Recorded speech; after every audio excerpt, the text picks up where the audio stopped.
Un gusto de saludarles una vez más. Gracias por acompañarnos en las reflexiones que hacemos todos los días. El título de la reflexión de hoy es Pensar para sentirte bien. Así que los invito a prepararse. Vamos a hablar de la relación entre el sentirse bien y el pensar.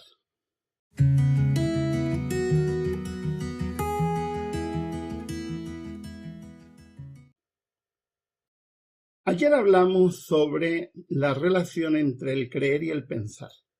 Hablamos sobre el que muchas personas creen que creer es anular el pensar, lo cual es un craso error. Hoy día vamos a hablar del aspecto emocional y el pensar. Muchas enfermedades emocionales y también físicas no están vinculados con los factores biológicos de nuestro cuerpo, ni tampoco con la bioquímica de nuestro cuerpo. Sin embargo, muchas cosas que pensamos alteran nuestra bioquímica y nuestra vida emocional y biológica. ¿Por qué? Una de las disputas que yo tengo con psiquiatras o con médicos, y atiendo a varios médicos en terapia, es que muchos médicos atienden órganos, no atienden personas. Y muchas psiquiatras se dedican a empastillar a la gente y no a escuchar finalmente lo que las personas están viviendo. ¿Qué es lo que he aprendido en tantos años de práctica, en formar personas en educación y en terapia? Que somos un ser integral, que si se afecta un aspecto de nuestra vida se empieza como una especie de efecto dominó a afectarse todo nuestro cuerpo. A mí me gusta mucho un autor que es Walter Dressel, un médico cardiólogo uruguayo que se dedicó por autoformación a la psiquiatría y a la psicología. ¿Por qué? Porque se dio cuenta de que muchos de sus pacientes en realidad no estaban enfermos del corazón, sino que las cosas que pensaban, la manera como enfocaban su vida, terminaba afectándoles al corazón. Y por eso se dedicó a investigar, analizar y reflexionar, y ha sacado una serie de libros que alguna gente malintencionada, especialmente envidioso, porque muchos envidiosos envidian el éxito editorial de otros, lo califican de libros de autoayuda como si eso fuera un libro menor, cuando en realidad son libros muy importantes. Por ejemplo, Tómate un café contigo mismo, que es un libro sobre autoestima. Y él descubrió que muchas personas con baja autoestima, finalmente está vinculada la autoestima con el pensamiento, con lo que esperas de ti mismo, con lo que ves de ti mismo.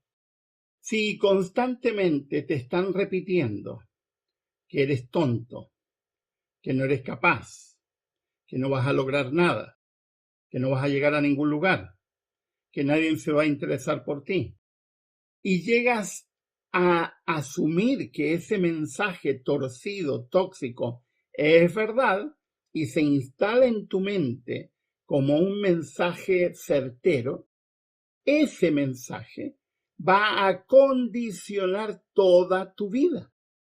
Una persona que se siente incapaz va a desarrollar algunas actitudes simplemente porque le han dicho que no es capaz. Recuerdo haber atendido a un joven con pánico en muchos aspectos, tenía episodios de pánico, pero uno de los mayores pánicos que sufría era el pánico de la interconexión, del conectarse con otras personas. ¿Y por qué? Porque procedía de un país de Centroamérica y al llegar a los Estados Unidos se sintió maltratado, se sintió disminuido, con un mensaje recurrente de que como eres tú de allí, eres un ignorante, nunca vas a lograr nada, y empezó a creerse el cuento y se lo creyó de tal forma que interactuar con otros se le hizo prácticamente imposible. Yo le di una actividad y le dije, mira, vas a hacer lo siguiente. Vas a ir a una plaza. En las plazas generalmente hay ancianos.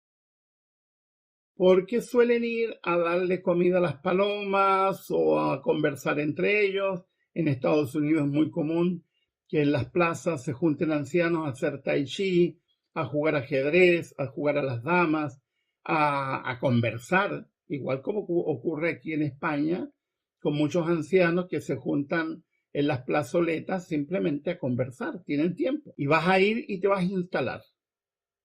¿Y qué les digo? Nada, solamente saluda, buenos días o buenas tardes en el momento que vayas. ¿Y qué hago después?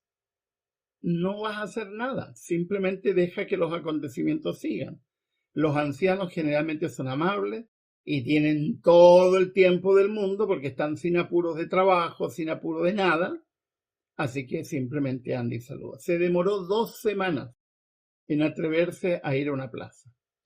Y la primera vez que fue, se sentó al lado de un anciano que le estaba dando comida a palomas, que es algo habitual que hacen muchos ancianos, y simplemente se sentó al lado en la misma banca y le dice hola. Y el anciano lo queda mirando y le pasa un montón de migas de pan y le dice, ¿quieres darle pan a las palomas? Es entretenidísimo. Así que él recibió en silencio y empezó a tirarle, y mientras le tiraba, el anciano empezó a hablar y empezó a hacerle preguntas. Y estuvo 1 hora con ese anciano, cosa que no había hecho desde que era niño. Y él llegó entusiasmadísimo diciendo, ¿es posible? Claro que es posible. El problema es que se ha instalado en tu mente un concepto que te limita. El doctor Sergio Peñailillo, un psiquiatra chileno, dice en su libro El temor y la felicidad que el temor paraliza para que nosotros podamos realizar una acción. El doctor Otto Dor, que es un neurólogo, suele decir que la mente y las palabras condicionan nuestro actuar.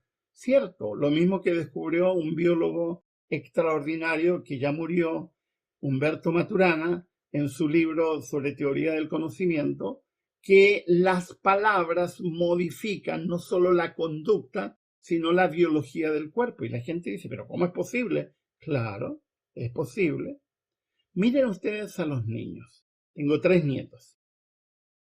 Y mis 2 nietos son vecinos míos. Así que los tengo prácticamente todos los días en casa en algún momento del día. Y mi nietecita que acaba de nacer vive a 15 minutos de casa.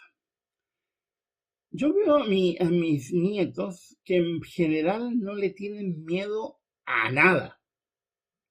Y somos los adultos los que tenemos que estarlos frenando porque como no le tienen miedo a nada, entonces realizan acciones temerarias y de pronto corren peligro, pero no están conscientes del peligro que están corriendo. El otro día estaba al lado de la piscina de nuestra casa y estaba con los 2 niños y mi nieta empezó a correr, tiene 4 años, alrededor de la piscina y a mí se me paralizó el corazón porque dije en un momento se cae esta niñita, entonces corrí donde ella y le puse el flotador, pensando que por último si se cae va a flotar. Y ella siguió corriendo. Ni siquiera se percató de por qué le había puesto el flotador, simplemente siguió corriendo porque entre paréntesis le encanta correr. Es niño. El día que adquiere una información sobre algo que le da miedo, le da temor, instala un pensamiento que la siguiente vez la va a frenar. Les cuento un incidente que menciono en mi libro Amar es todo. Un incidente real. Sucedió en África. Un capitán de ejército adoptó un leoncito, un león pequeñito. Y los leoncitos pequeñitos son como gatos grandes. Pero el leoncito empezó a crecer. Y el león se convirtió, entre comillas, porque dicen que eso no es tan cierto, pero bueno, se convirtió en un león grande. Los leones son muy grandes, tienen mucha fuerza. Solo la mandíbula cuando la abren es tremendamente poderosa. Pero era un león amaestrado y ese capitán que era parte del ejército, estaban junto con sus soldados custodiando un aeropuerto. Y un día uno de los soldados ve, entre comillas, al león echado en la pista de aterrizaje. Y él sabía que el león no podría estar echado en la pista de aterrizaje porque se podría poner en peligro a los aviones que llegaron. Así que el soldado, sabiendo que el león era amaestrado, se acercó y le dio una patada, no fuerte, simplemente para decirle al león, sal de acá. Y claro, el león salió y se fue. Y él quedó muy contento porque no le tenía miedo al león. En realidad todos los soldados no le tenían miedo a ese león porque lo consideraban doméstico. Pero al rato después se da cuenta de que el león real, el león que pertenece al capitán, estaba echado a la sombra en otro lugar. Y de pronto captó de que el león que él había pateado era otro león, que perfectamente podría haberse dado vuelta y haberlo devorado. ¿Por qué fue capaz de hacer la acción de ir a acercarse al león, darle una patada, creyendo que era? Porque se había instalado en su mente un pensamiento y ese pensamiento modificaba toda su conducta. De hecho, se le aceleró el corazón y se puso nervioso luego de haberse dado cuenta de que no era el león doméstico. La mente tiene la capacidad de influenciar nuestras conductas. Primero la mente. Si no controlas tu mente, si no controlas tus pensamientos, si no analizas tus pensamientos, si no hay reflexión, si no hay análisis, entonces puede ser que te estés enfermando físicamente por pensamientos que se han instalado en tu mente. Algo de eso es lo que trata Walter Rizzo en su libro Pensar bien, sentirse bien. Walter Rizzo, que es un psicólogo ítalo-colombiano, en este libro plantea un concepto que es básico en la psicología cognitiva. Es el pensamiento el que modifica la conducta, no es a la inversa. Habla en la primera parte la testarudez de la mente y su resistencia al cambio, porque si hay algo que es resistente al cambio es la mente. Por eso que es tan difícil que algunas personas cambien. En la segunda parte trata sobre los malos pensamientos, de cómo los malos pensamientos, y no estoy hablando en términos morales, sino cómo pensamientos equivocados modifican tu conducta. Luego habla sobre esquemas saludables del pensar. Y finalmente, en el anexo, habla sobre el pensar bien, aplicaciones prácticas, sobre cómo puedes llevar esto a la práctica. Es un muy buen libro. Un libro que nos enseña sobre la importancia del pensar bien para sentirte bien. Muchas personas piensan mal y por eso se sienten mal, y lo que hay que hacer es modificar la manera de pensar para sentirse bien.